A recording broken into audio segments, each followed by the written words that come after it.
Ir al pastor, pero como aquí está, no vamos a seguir con esa serie.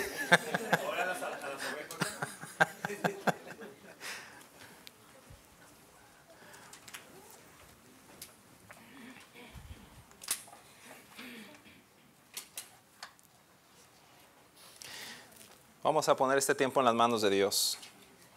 Bendito Padre que estás en el cielo, esta tarde, Señor, queremos venir ante tu presencia, Señor, y con humildad abrir las Escrituras y pedirte y suplicarte que tu Santo Espíritu venga a enseñarnos, Señor.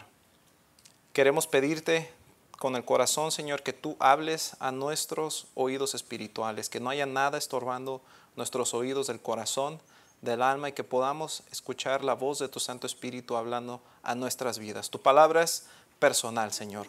Tu palabra habla a mí, a cada uno de nosotros, Señor. Y tú tienes una palabra hoy para mí. Así te pido, Señor, en esta tarde, esta mañana, Señor, que tú hables a nuestras vidas, que podamos escucharte y que tú bendigas este tiempo, Señor. Para honra y gloria tuya te pedimos esto. Amén. Cuando era más joven, soy joven, pero más joven, de niño siempre, no sé si ustedes llegaron a hacer esto, ¿no? Cuando veían algo en la televisión, me acuerdo con mis hermanos, siempre peleábamos por saber quién era el personaje de tal caricatura, ¿no? Salía tal o cual personaje y decíamos, ese voy a ser yo. Siempre tratábamos de escoger el mejor. Si yo les hago una pregunta a ustedes, y les digo, si usted pudiera ser, hermano, vamos a decir, todos ustedes van a ser un animal. Escojan qué animal quieren ser. Una hermana va a decir, ay, mi esposo ya es un animal, hermano. No. Las esposas no se vale que le digan qué animal es su esposo, porque le van a escoger algo feo, ¿no? A lo mejor ya tienes que un águila, mi esposa que le gustan los caballos. Bueno, la pregunta que realmente quiero hacerle es, si usted fuera un árbol, ¿qué árbol usted sería? Les doy un segundo para que piensen. ¿Qué árbol le gustaría ser?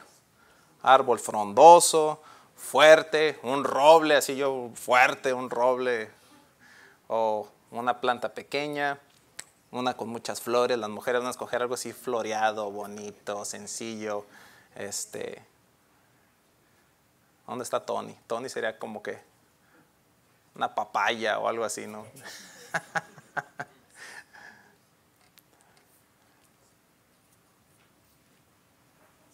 Vamos a ver en esta mañana, hermanos, qué relación existe entre los árboles o las plantas y nosotros. Sé que es un mensaje un poco tradicional, pero hay una enseñanza en la Biblia en cuanto a esto. Si usted quisiera acompañarme al libro de el Evangelio de Marcos, en el capítulo 11 de Marcos,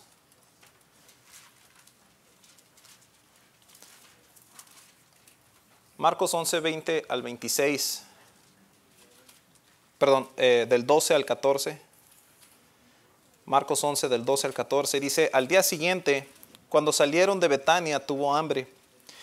Y viendo de lejos una higuera que tenía hojas, fue a ver si tal vez hallaba en ella algo. Pero cuando llegó a ella, nada halló sino hojas, pues no era tiempo de higos. Entonces Jesús dijo a la higuera, nunca jamás coma nadie fruto de ti. Y lo oyeron sus discípulos. Vinieron pues a Jerusalén, y entrando Jesús en el templo, comenzó a echar fuera a los que vendían y compraban en el templo, y volcó las mesas de los cambistas y las sillas de los que vendían palomas. Y no consentía que nadie atravesase el templo llevando utensilio alguno. Y les enseñaba diciendo, ¿no está escrito, mi casa será llamada casa de oración para todas las naciones? Mas vosotros la habéis hecho cueva de ladrones. Y lo oyeron los escribas y los principales sacerdotes, y buscaban cómo matarle, porque le tenían miedo, por cuanto todo el pueblo estaba admirado de su doctrina. Pero al llegar la noche, Jesús salió de la ciudad.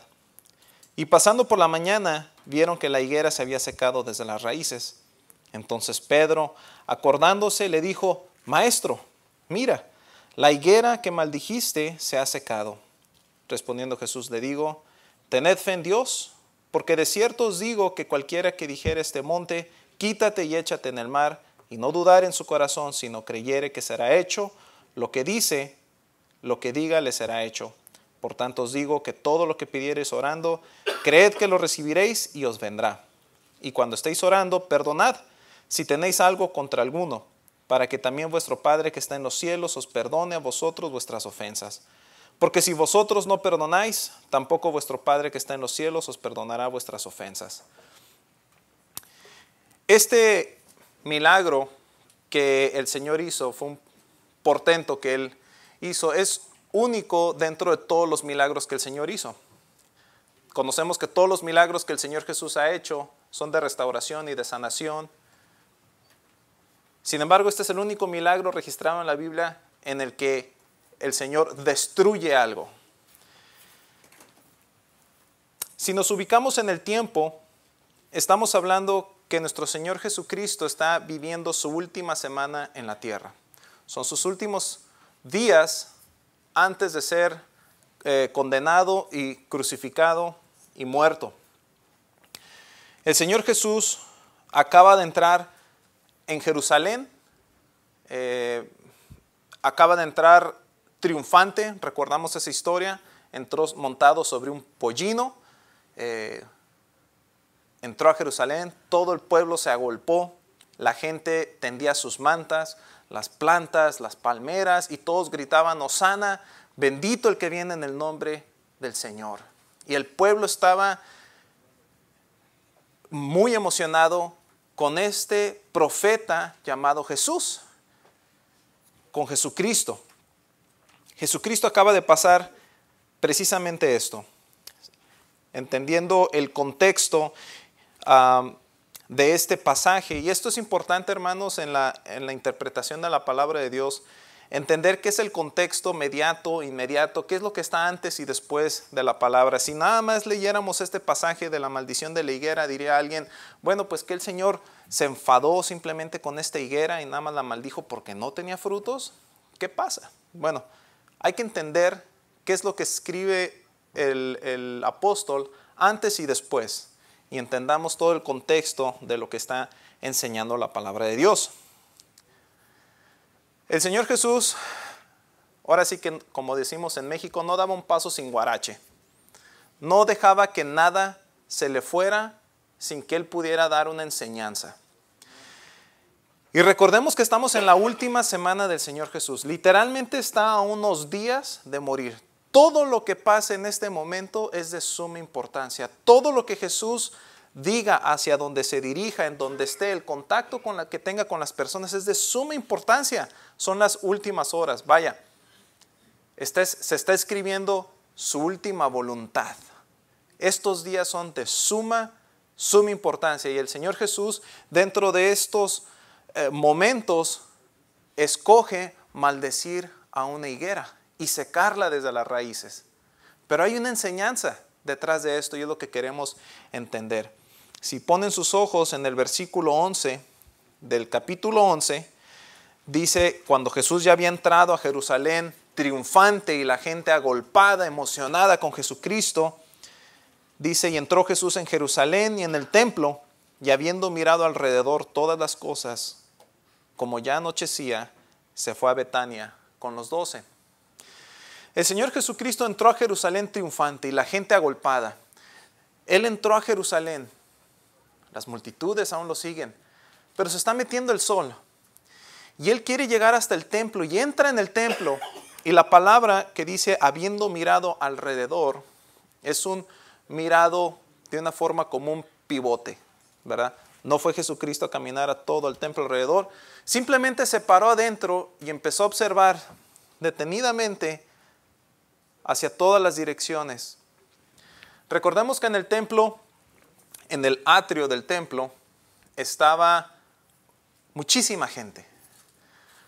Recordemos que en el templo había cambistas, gente cambiando dinero, había gente vendiendo animales y estaban todas aquellas personas que también servían en el templo y ministraban. Había muchísima gente.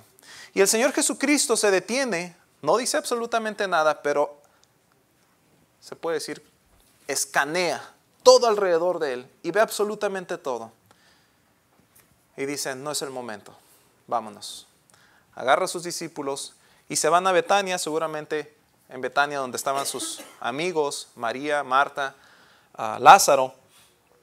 Deciden pasar la noche ahí. Y dice la palabra que al día siguiente, cuando salieron de Betania, Jesucristo tuvo hambre. Y es aquí donde comienza la historia de la narración de esta higuera. Es importante entender cómo la narración de la higuera, hermanos, está completamente pegada a la narración del templo. ¿Ok? Si ustedes se dan cuenta, la palabra de Dios habla del templo en este capítulo 11, luego la higuera, luego otra vez el templo y luego otra vez la higuera. No es casualidad, por algo está intercalado la higuera con el templo. Si usted quiere escribir el punto número 1 de este mensaje, solamente son 2 puntos. Es que la higuera representa la esterilidad del pueblo de Dios. La higuera representa la esterilidad de Israel. Es por eso que el Señor toma estas medidas.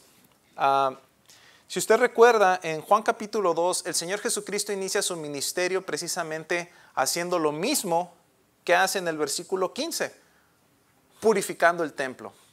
Esto sucede en 2 ocasiones. Uno fue al principio de su ministerio y 3 años después, al final de su ministerio. Es importante esto porque esto nos habla de la santidad que Dios quiere de su pueblo. Esto nos habla de los frutos que Dios esperaba recibir de su pueblo. Esto nos habla de las expectativas de Dios. Y el Señor está muy molesto con lo que está sucediendo en el templo. Pero ¿qué sucedía en el templo? Si ponemos nuestra mirada en el versículo en el 15, dice que comenzó a echar fuera a los que vendían y compraban en el templo. Y volcó mesas y las sillas de los que vendían paloma. Y no consentía que nadie atravesase el templo llevando utensilio alguno. Los historiadores, los teólogos que han estudiado más, se dedican más a entender los contextos y todo esto, buscando, concluyen que existía un tráfico de tal magnitud dentro del templo que era un ruido ensordecedor. Yo no sé si ustedes han estado en un templo, en un mercado. En México se da mucho esto, los mercados grandes. El pásele, va señora aquí, ¿qué va a llevar? Que no le digan, que no le cuente, y pásele aquí señora, y allá, y otra persona está hablando, no, acá le damos, acá le ofrecemos, mire, estamos vendiendo aquí las palomas y que no sé qué, y acá están vendiendo, y se oían los ruidos de los animales, y las vacas, y por ahí alguien arreando más vacas, o chivos, o borregos, y monedas, y gente cambiando monedas. Era mucho ruido. Además, existía un tráfico del lado este al oeste del templo. Al parecer usaban el templo como un shortcut, ¿verdad? Como un cortacaminos o un atajo, exactamente, un atajo. Estaban usando el templo como un atajo. Se les hacía más fácil. La gente, que los mercaderes que venían con camellos y con todo un mundo de cosas, carretas y carretillas, decían, ¿por qué vamos a tener que dar toda la vuelta a la ciudad cuando solamente entramos por una de estas puertas? Pues ya hay un relajo ahí, sí, es el lugar santo, pero pues, oye, denme chance de pasar, no, nomás voy de aquí para acá y sigo yo mi camino. Bueno, al parecer había un tráfico de gente. Imagínense aparte una avenida. O sea, si ustedes han estado en un tianguis de México grande, en un mercado grande, ¿vieron? Imagínense una avenida de gente con carros y camellos y todo pasando por ahí en medio. Realmente era caótica la escena. Esta escena no tenía nada de ser un lugar tranquilo, un lugar de meditación, un lugar donde la gente podía llegar y hablar con los ministros, los levitas, decir, aquí tengo yo mi cabrito, mi borrego, mis palomas, quiero hacer el sacrificio por esto, por lo que fuera. Era caótico. Y el Señor Jesucristo viene aquí, perdón, ay, se me fue el aire. Y comienza a hablar con ellos respecto a esto. Existía un tráfico de animales donde los encargados del templo, sacerdotes, fariseos, escribas, ministros del templo, habían hecho un negocio redondo. Las personas estaban obligadas a llevar un animalito y el sacerdote tenía que analizar este animalito y ver que el animal no tuviera ningún defecto para poder ser ofrecido, ¿verdad? Ser sacrificado y que ellos pudieran recibir el perdón por el pecado o por la causa que hayan, ¿verdad? Que hayan traído este animalito. Sin embargo, era conocido que los sacerdotes, los ministros del templo, cuando traían a estas personas un animalito de afuera, ya fuese de ellos o comprado, porque tú podrías comprar animales fuera del templo. Era mucho más barato, muchísimo más barato. Tú puedes comprar el animalito que tú querías. Entrabas al templo, pero lo tenían que examinar, ¿verdad? Ahí estaban estas personas que examinaban, y si sabían que era de fuera, examinaban de tal forma, bueno, de una forma tan exagerada, que le iban a encontrar un defecto. Y al encontrarle un defecto le decían, mira, tú puedes seguir buscando animales afuera y perdiendo el tiempo. Pero si compras uno de los animales que ya están aquí en el templo, garantizado. Es más, ya están inspeccionados. El sacerdote ya ni lo tiene que revisar porque ya están inspeccionados, analizados y hasta bendecidos. Ya, esos ya. Dios te los va a aceptar esos. Y tienen que comprarlos por cantidades exorbitantes. Una paloma, porque la gente que era pobre podía ofrecer palomas. Si les costaba en nuestros términos 15 centavos comprarla afuera, te la vendían por $5 allá adentro. Más o menos esa era la diferencia que existía en ese entonces de la reventa que tenían ahí de animales. Así es que ellos tenían un acuerdo con los vendedores, tanto sacerdotes, ministros y los que gobernaban en el templo, con los cambistas y con los vendedores de animales. Y los cambistas, no se diga, te cambiaban el dinero ahí. Si tú traías dinero romano, te lo cambiaban a moneda, la moneda que no le escribí el nombre aquí, la moneda que manejaban en Jerusalén.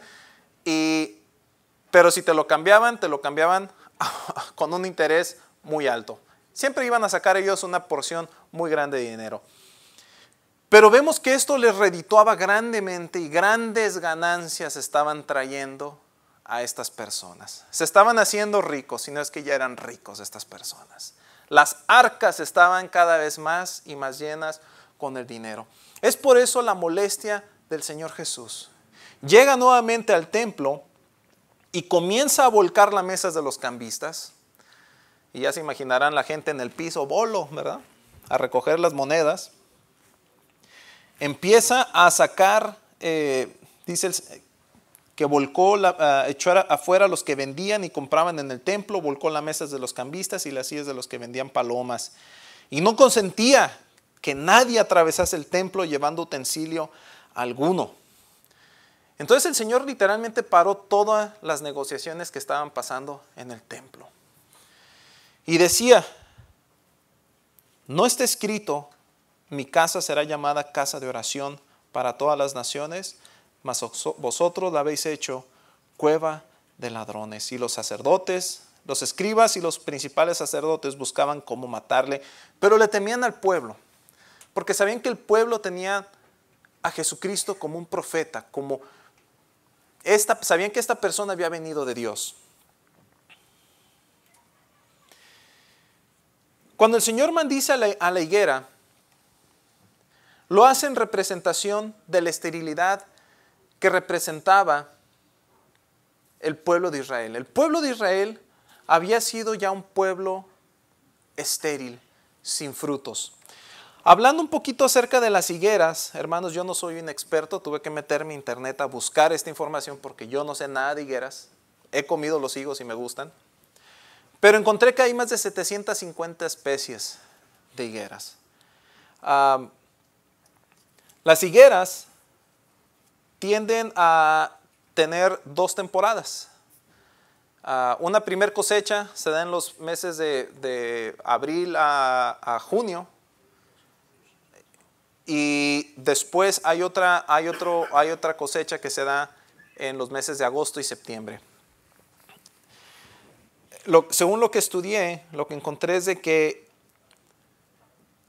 la higuera tiene un detalle curioso. Y es que es la única, el único árbol en todas las especies de árboles que antes de dar hojas da el fruto. Vaya. Si usted ve una higuera con hojas, tenga seguro que tiene frutos. ¿Por qué? Porque el fruto sale desde antes. Y eso es de ley. Así son las higueras, ¿verdad? Usted no va a ver un árbol de manzanas sin hojas y solamente las manzanas, ¿verdad? Usted no va a ver un árbol de naranjas sin hojas. Si usted ve un árbol sin hojas, ¿qué significa? O está seco o es el otoño, simplemente ahorita ni busques nada porque no vas a hallar nada. Sin embargo, cuando tú veías una higuera con hojas, sabías que la higuera ya tenía frutos, ¿verdad? Porque los frutos llegan antes que las hojas. Y las hojas cubrían estos frutos.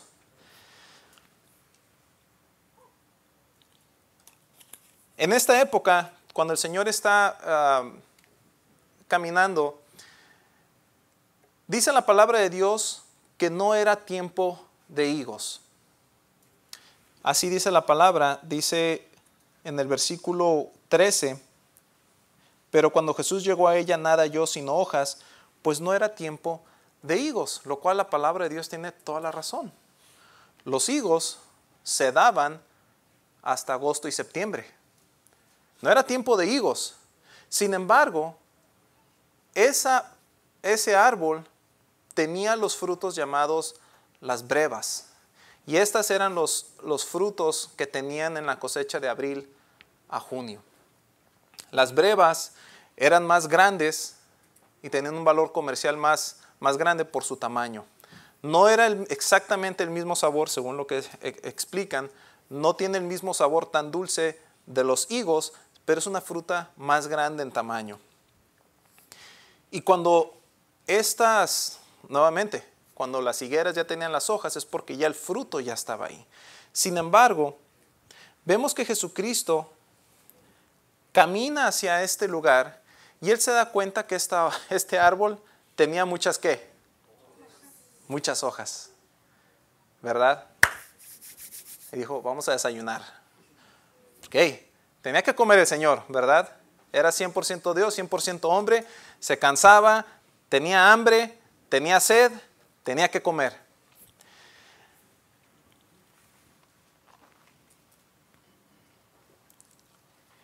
Hay unos pasajes que tengo, hermanos, no los vamos a leer todos por amor al tiempo, porque yo sé que no quiero pasarme del tiempo. Pero simplemente a los que están apuntando y quieren apuntar estas citas, escríbanlas. La palabra de Dios ya había comparado al pueblo de Israel con otros tipos de árboles, y en Oseas capítulo 10 versículo 1 la palabra dice que el pueblo de Israel es como una vid. Ese fue Oseas 10:1. Oseas 9:10 lo compara con una higuera. Jeremías 11:16 lo compara con un olivo. Y ya existe este tipo de comparaciones que Dios hace entre plantas y el pueblo, porque Dios quiere enseñarles algo.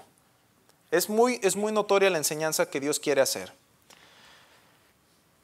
Ustedes recordarán, hermanos, en el libro de Génesis, al principio, en el capítulo 3, cuando Adán y Eva pecaron contra Dios, dice que se escondieron y tejieron de higos, ¿verdad? Con las hojas de la higuera.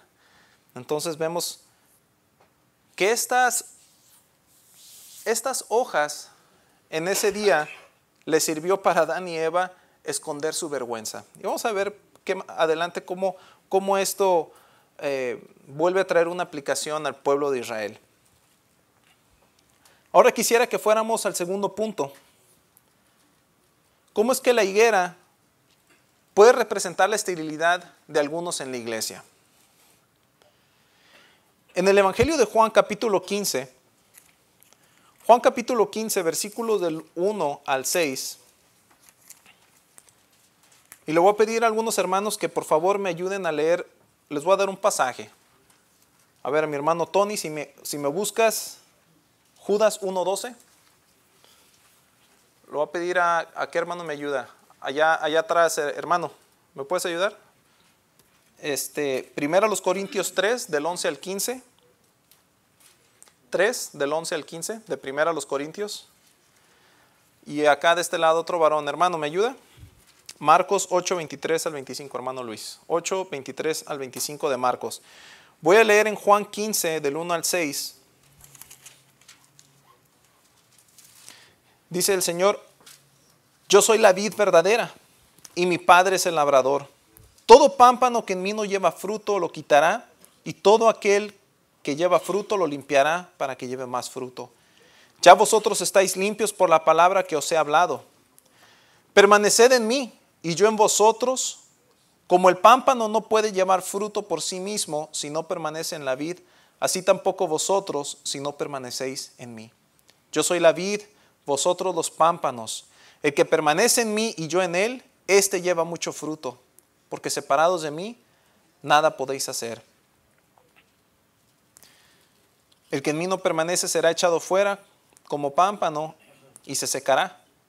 Y los recogen y los echan en el fuego y arden. Judas 1:12. Estas son manchas en vuestros agapes que comiendo impúdicamente como vosotros se apacientan a sí mismos, nubes sin agua, llevadas de acá para allá por los vientos, árboles otoñales sin fruto, 2 veces muertos y desarraigados. Fíjense, hermanos, este pasaje de Judas escribe esta carta, y es una carta escrita a la apostasía que existía, que se estaba infiltrando a las iglesias. Todo el mundo conoce, Judas le tira duro y golpeado a la apostasía que se está metiendo a las iglesias.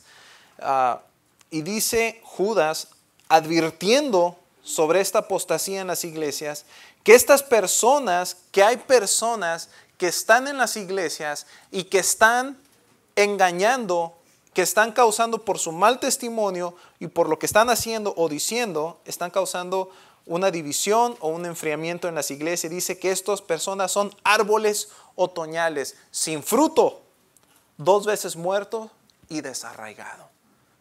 Fíjense cómo la palabra de Dios le atribuye a una persona que puede estar en la iglesia, que es un árbol otoñal. Todos sabemos cómo son los otoñales: hojas secas, hojas caídas, medios pelones o completamente pelones. Árboles otoñales, sin fruto, 2 veces muerto. Y esta es una advertencia severa, hermanos, para la iglesia. Por eso yo les decía, ¿cómo te comparas tú? ¿Qué árbol tú? Imagínate que Dios te da la opción, ¿qué árbol tú quisieras ser? Porque si nos ponemos a pensar en estos términos, vas a darte cuenta que el Señor Jesucristo quiere que nosotros estemos permaneciendo en Él. Acabamos de leer en Juan que el Señor quiere que permanezcamos en Él. Dice, el que permanece en mí y yo en Él, este lleva mucho fruto. Y yo lo voy a limpiar para que lleve más fruto. Mi hermano acá, José, él tiene un pequeño viñedito, ¿verdad, hermano?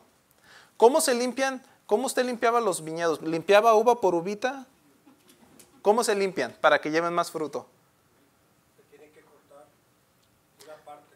Cortando, ¿verdad? Cortando, y todo el mundo sabe esto, que cortando, podando, el árbol agarra más vida, ¿verdad? Lo que queda presente, ahora sí como quien dice, agarra más fuerza, diría Cantinflas. Ya le cortaron aquí, ahora sí ya agarró más poder. Y eso es lo que quiere el Señor hacer con nosotros. Fíjense, hermanos, yo cuando estuve en el instituto, en Guadalajara, en el Instituto Bíblico, yo estaba en un proceso, yo tenía 19 años en ese entonces. Yo estaba en un proceso espiritual. Me gustaba mucho juntarme con mis amigos y había los amigos carnales y yo estaba con los amigos carnales. Éramos el grupito de los que medio nos valía todo. Estábamos ahí en el campamento, en el instituto y estábamos ahí más por el cotorreo que por el estudio. Pero Dios empezó a hablar a mi vida y Dios empezó a taladrarme la palabra poco a poco en mi corazón y Dios decía, tienes que cambiar, tienes que crecer. ¿Qué estás haciendo? Y cada vez que los mensajes que escuchaba yo sentía que eran dirigidos para mí. Y el Señor empezó a hablar fuertemente, fuertemente. Pasó todo un año, me gradué de mi primer año y llegó el punto que yo ya estaba cansado de las amistades que yo tenía, simplemente no me estaban ayudando en mi crecimiento. En mi segundo año, yo me acuerdo que estaba yo leyendo una ocasión en Gálatas, en el capítulo 6, y decía la palabra de Dios, el que piensa ser algo no siendo nada, a sí mismo se engaña. Y me acuerdo que cuando leí ese pasaje, me solté llorando y dije, Señor, pienso yo muchas veces que yo soy algo, y la verdad, ahorita yo no siento que soy nada. Me estoy engañando a mí mismo. Y le pedí a Dios que me ayudara. No le pedí a Dios que me quitara las amistades. Pero ¿saben qué, hermanos? El Señor limpió esta vid que soy yo. Me cortó el fruto, perdón, yo no soy la vid, pero digo este fruto que era yo, este pámpano, y cortó eso que en mi vida no me estaba beneficiando. Literalmente cortó esas amistades de mi vida. Esas amistades que me estaban jalando, porque tristemente estas personas no querían crecer, no querían un contacto con Dios, no querían tener comunión con Dios, no querían un crecimiento espiritual en sus vidas.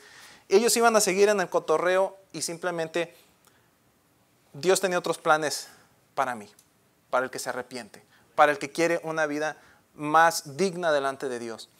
El Señor se encargó, los quitó, estas personas las terminaron, tan mal siguieron en su comportamiento que los terminaron corriendo del instituto bíblico. Y ahí va a estar yo, si es que Dios no me saca de ahí. Pero Dios me limpió. Y gracias a Dios, mi destino fue distinto. Primero los Corintios 3, del 11 al 15. Ahí atrás, mi hermano.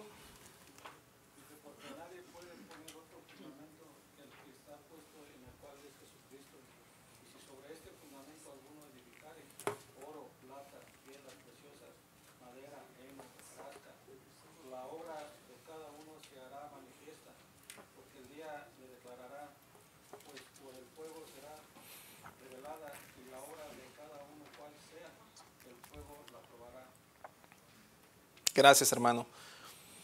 ¿Se dan cuenta de los materiales? Este pasaje de Corintios 3, primero los Corintios 3, es el pasaje que nos habla el día de las recompensas estando en la presencia de Dios, ¿verdad? El bimá de Cristo, el día donde estamos los creyentes delante de la presencia de Dios y el Señor está ahí, no para enjuiciarnos y mandar a la gente al infierno. Esta es otra escena completamente diferente. Están todos los salvos, todos los que han creído, han sido renovados por la sangre de Jesucristo, están enfrente del Señor y dice la prueba de cada uno, las obras de cada uno serán probadas. Dice, así es que si tú edificaste con oro, plata, piedras preciosas o madera, heno y hojarasca, la obra de cada uno será probada porque el fuego la probará. Y sabemos que si el fuego quema madera, heno o hojarasca no queda absolutamente nada. Pero si prueba el oro, la plata o las piedras preciosas, queda ese material. Ese material permanece, es purificado, es renovado y eso es lo que le podemos presentar al Señor. Mira, mi hermano, si tu vida está caracterizada solamente por estas hojas, es triste. Ahorita vamos a ver un poquito más específico qué significa tener hojas y no fruto. Marcos capítulo 8, versículo 23 al 25. ¿A quién se lo dio, hermano Luis? Entonces, tomando la mano del ciego, le sacó fuera de la aldea y después de escupir en sus ojos y de poner las manos sobre él, le preguntó si veía algo. Y él, alzando la vista, dijo, veo los hombres, pero los veo como árboles que andan. Entonces le puso otra vez las manos sobre los ojos y le hizo que mirase. Y fue restablecido y vio de lejos y claramente a todos. Miren, hermanos, este fue un milagro del Señor Jesucristo, que yo cuando lo leí, el Señor no se equivoca. El Señor no se equivocca y no por nada pasan las cosas, especialmente cuando el Señor tiene un contacto directo y está sucediendo algo que Él precisamente, directamente está provocando. En este ejemplo el Señor sana a un ciego y dice que escupe en sus ojos, ¿verdad? Este hombre está ciego, no ve. Y le dice, abre tus ojos, ¿ves algo? Y este hombre abre los ojos, de no ver absolutamente nada, abre sus ojos y dice, sí, dice, veo a los hombres como árboles, pero andan. Y el Señor dice, ok, vuelve a trabajar en él y se abre tus ojos otra vez y ve. ¿Usted cree, hermano, que el Señor le faltó poder en este milagro? ¿Le faltó o algún ingrediente especial? Dijo, ah, caray, se me está acabando el power. O no comí frijoles. Al Señor nunca le hacía falta poder. Pero lo dejó escrito para que Juan escribiera en el Evangelio lo que dijo este hombre. Dijo, ve a los hombres como árboles. Dijo lo que el Señor quería que dijera. Una verdad. Algo que quedara plasmado. Algo que quedara en la palabra. Algo que no se nos olvidara. Algo que cuando lo leyéramos nos cayera en la mente y nos hiciera recordar que nosotros somos como árboles. Que el creyente debe de tener en cuenta, yo soy un árbol y yo debo de dar fruto. Y quedó escrito, los veo como árboles. Bien, ahora dijo el Señor, así déjate sano bien. Ya quedaste. Perfecto, dijiste lo que quería que dijeras. Israel pretendía hacer algo que no era. Se cubría de hojas pretendiendo tener fruto bajo ellas, cuando en realidad esas hojas solo cubrían su vergüenza. Mira, mi hermano, el ejemplo de esta higuera es tan obvio. Nosotros no estamos rodeados de este fruto.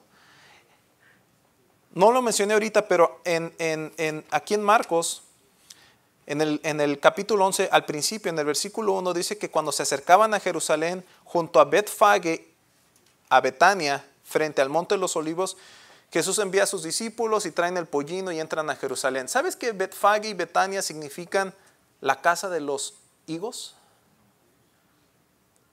Betfage significa la casa de los higos inmaduros y Betania significa la casa de los olivos maduros. Toda esta región alrededor de Jerusalén estaba llena de árboles de higos. Gente tenía huertas llenas de higos. Es más, había higos hasta en la calle. El Señor se topó precisamente con una higuera junto al camino. Imagínense la impresión del Señor de saber que no es época de higos y ve un solo árbol lleno de hojas. Ay, con el hambre que tengo. Este árbol tiene hojas. Vamos a buscar los frutos. Y no encontró nada.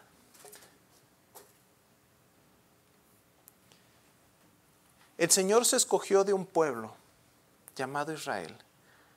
Uno entre todos. Uno para que fuese distinto, uno que fuere santificado, uno que fuese apartado, uno que no fuera como los demás, uno que lleve frutos.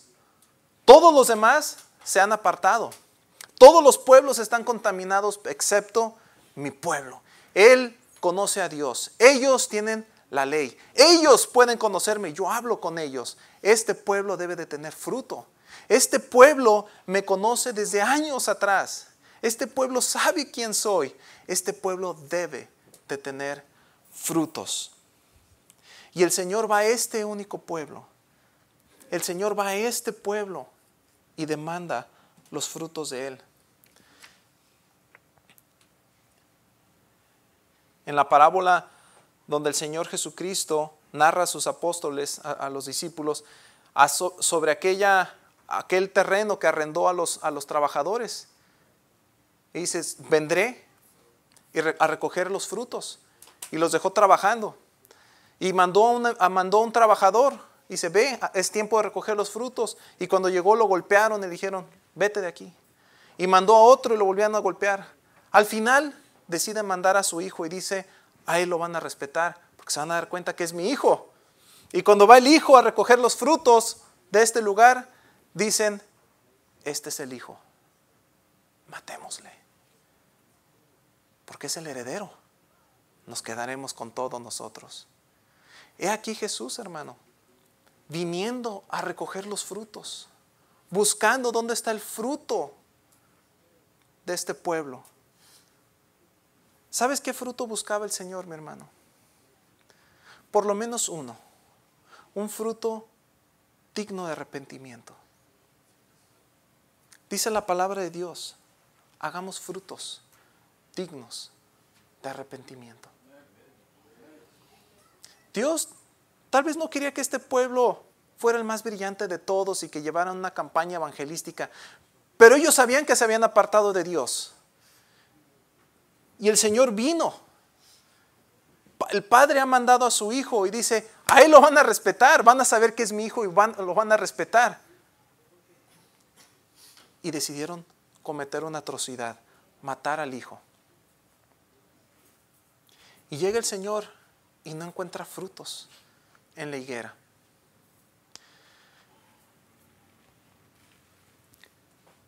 ¿Qué significa esto para mí, hermanos? Vamos a terminar.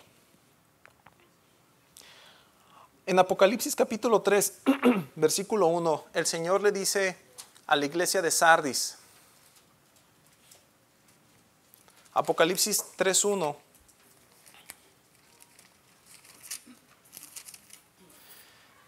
escribe al ángel de la iglesia en Sardis, el que tiene los 7 espíritus de Dios y las 7 estrellas de Dios, y las 7 estrellas dice esto: yo conozco tus obras, que tienes nombre de que vives y estás muerto. Mi hermano, tú tienes nombre de que vives porque eres hijo de Dios. Tú tienes nombre de que vives. Cada vez que tú estás aquí en la iglesia congregado, tienes nombre de que vives. Cada vez que tú abres la palabra de Dios y estás leyendo tu devocional, tú tienes nombre de que vives. Cada vez que tú dices un aleluya, gloria a Dios, tienes nombre de que vives. Cada vez que cantas, tienes nombre de que vives. Pero la pregunta es, hermano, ¿estás vivo o estás muerto? Porque puedes tener nombre de que vives. Puedes tener muchas hojas a tu alrededor. ¿Sabes qué, mi hermano? Todo esto, y esta vez es lo que es difícil para los pastores, los líderes en las iglesias, que la hipocresía muchas veces tapa la verdad que existe en nuestros corazones. Mira, tú vienes bien vestido aquí a la iglesia. Tú llegas y saludas muy bien y pones una cara muy bonita y vienes y cantas los cantos y dices aleluya, gloria a Dios y te emocionas, levantas las manos, lo que tú quieras. Tienes el estudio en la semana. Todo eso es nombre de que vives. Pero la pregunta es, ¿estás vivo? ¿Hay fruto? Porque todo eso camuflajea muy bien. Son todas las... Hermanos, tener hojas no es algo malo. Todo esto está muy bien. Qué bonito que los árboles tengan hojas, pero más bonito que tengan frutos. Qué bueno que tengan hojas. Queremos plantar árboles en nuestra casa para que nos den sombra. Queremos árboles de sombra. Qué bonito, pero qué más bonito sería que tú puedas recoger frutos de eso. El Señor quiere ver que haya fruto. Qué triste esta iglesia de Sardis que tenía nombre de que vivía, pero estaba muerto. Hermano, esta es iglesia pan de qué? Para darnos más en la torre. Pan de vida. ¿Están vivos? Porque yo les puedo decir que tienen nombre de que viven. Solo Dios sabe y tú sabes en tu corazón si realmente estás vivo. Nuestra aplicación está en la carta a los Romanos. El último pasaje que vamos a ver y terminamos. Romanos capítulo 11.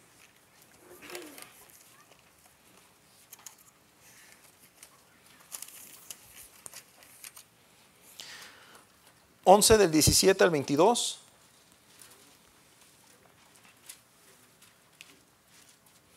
Pues si algunas de las ramas fueron desgajadas, este pasaje que está hablando el apóstol Pablo, está hablando del pueblo de Israel y la iglesia.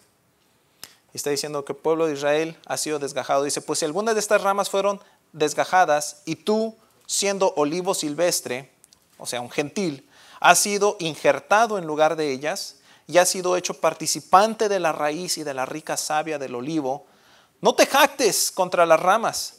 Y si te jactas, sabe que no sustentas tú a la raíz, sino la raíz a ti. Pues las ramas, dirás, fueron desgajadas para que yo fuese injertado. Bien, por su incredulidad fueron desgajadas, pero tú por la fe estás en pie. No desobedezcas, no te ensoberbezcas, sino teme.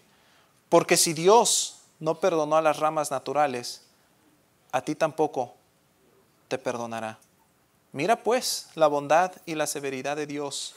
La severidad ciertamente con los que cayeron, pero la bondad para contigo, si permaneces en esa bondad, pues de otra manera tú también serás cortado.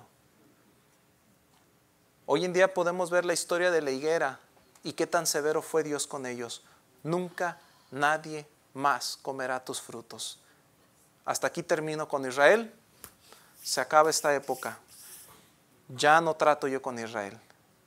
Se abre una nueva era y el Señor comienza a trabajar el evangelio a los gentiles, la iglesia. No nos jactemos, hermanos, sino consideremos y pensemos que si Dios no los perdonó a ellos, debo de vivir una vida santa y temerosa delante de Dios. Cuidar que mis hojas realmente tengan fruto, cuidar que mi vida realmente tenga fruto, cuidar y darme cuenta que realmente esté dando frutos yo en mi vida y que no sea solamente apariencias. Miren pues la bondad y la severidad de Dios. La severidad ciertamente con los que cayeron, pero la bondad contigo, si permaneces en esa bondad, pues de otra manera tú también serás cortado. Hermanos, este mensaje que esté guiado a hacernos reflexionar que no debemos solamente parecer cristianos. El llamado no es a que parezcas cristiano, sino a ser un verdadero discípulo de Cristo. Alguien que lleve frutos. ¿Dónde están tus frutos? ¿Dónde están? ¿Estás trayendo personas a Cristo? ¿Estás sirviendo al Señor? ¿Estás trabajando para la obra? ¿Estás sirviendo a tu hermano? ¿Estás sirviendo a la gente? Estás al servicio de Dios. Que Dios nos ayude y nos bendiga. Padre bendito, queremos darte gracias, Señor, por este tiempo.